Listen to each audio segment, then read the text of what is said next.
Hello mga kamars! Palagi na lang ba tayong nagsisimula at nasasabihan ng simula na naman?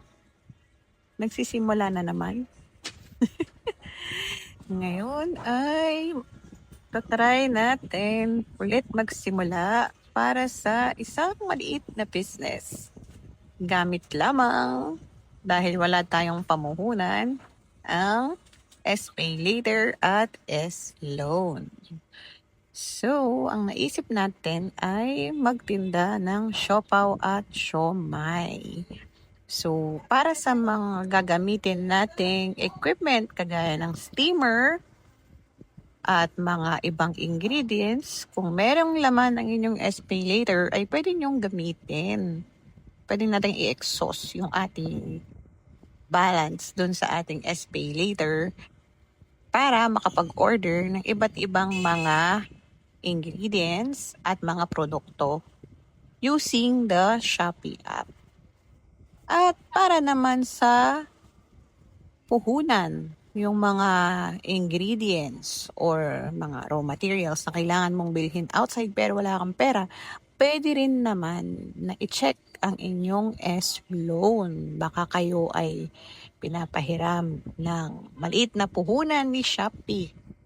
At magagamit nyo yun sa pagbili ng mga ingredients. Sa video natin na to ay dahil napakamahal ng chili, garlic, at ng sauce ng siopaw ay nag-DIY na lang tayo. Ilalagay ko ang recipe or ingredients sa description box para naman ma-share sa inyo at makagawa kayo ng DIY na chili, garlic, at siomai sauce kasi sobrang mahal siya. Kung bibilhin mo siya per bottle, parang almost 200 pesos na siya. Pero kung ikaw mismo ang gagawa, ay sobrang mura lang ng mga ingredients. At mas malaki ang kikitain mo, syempre, kung maliit lamang yung gagamitin mong puhunan. So sa ating video for today, kanina ay nagbalat tayo ng bawang at gumamit tayo ng food processor para madurog natin yung bawang. Tapos nilagay natin sa pan. Tapos naglagay tayo ng oil. Tapos lang konting sili para hindi masyadong maanghang. Tapos naglagay tayo dyan ng magic sarap, ng oyster sauce, ng sugar, asin, para malasa na yung ating chili garlic. And this time naman, tayo ay gumawa ng toyo na may kasamang water at kalamansi. Since napakamahal ng kalamansi ay ginawa natin, pinaghalo na natin para mas matipid sa toyo at kalamansi. Ayan, binalot na natin siya isa-isa para madali na. Pag may bumibili, individually pack na siya. At pagbebenta ka, pwede mo nang ibigay. Syempre, titikman natin yung ginawa nating chili garlic kasama nung toyo at kalamansi.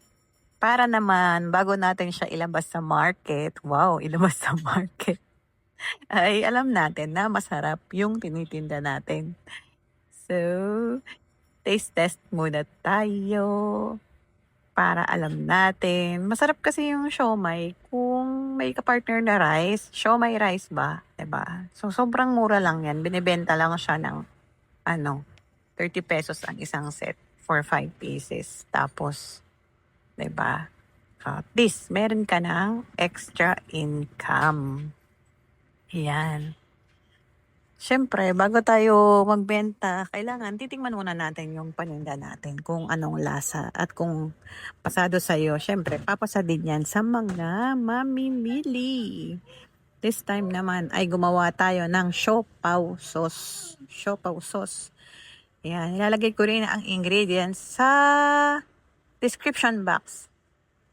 Yan, siyempre, gaya nung siomai na sauce natin, titikman din natin yung siopaw sauce na ginawa natin. Matamis na siopaw sauce. Ayan. Meron tayong ino-orderan ng siopaw at siomai na ready-made na para hindi ka na ikaw yung gagawa at madali kang makakapag-start ng small business mo. Ayan, tingnan natin yung ating siopaw sauce. O, 'di ba? Pumasa.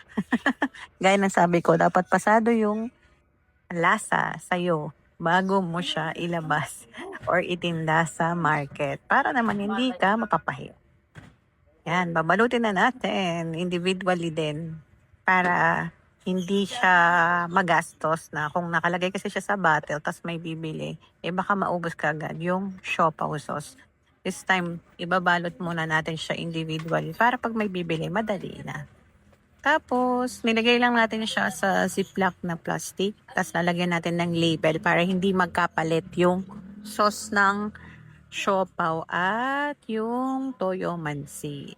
Diba? Sana ay meron kayong natutunan sa video natin for today.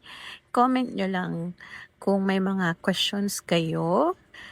At tatry natin na gawan ng video yung inyong mga i-comment na mga tanong dito sa video na ito. Yun lamang and thank you for watching. See you on the next one. Bye!